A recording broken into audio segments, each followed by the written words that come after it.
15 days of parenting ஜர்னியில் இன்னைக்கு டே 3.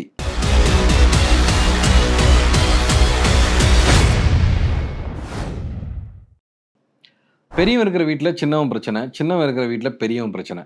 Sibling rivalry and sibling conflicts பற்றி தாங்க பேசுகிறேன்.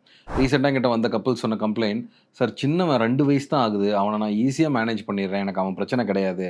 ஆனால் பெரியவனுக்கு 6 வயசு ஆகுது, அவன் தான் இப்போ பண்ணாத குறும்பெல்லாம் புதுசாக பண்ணுறான்னு சொல்லி. உங்கள் வீட்லேயும் இதே மாதிரியான சேலஞ்சஸ் நீங்கள் ஃபேஸ் பண்ணலாம். அப்படி என்ன ஃபேஸ் பண்ணுங்கிறத கீழே எனக்கு கண்டிப்பாக கமெண்ட் பண்ணுங்கள்.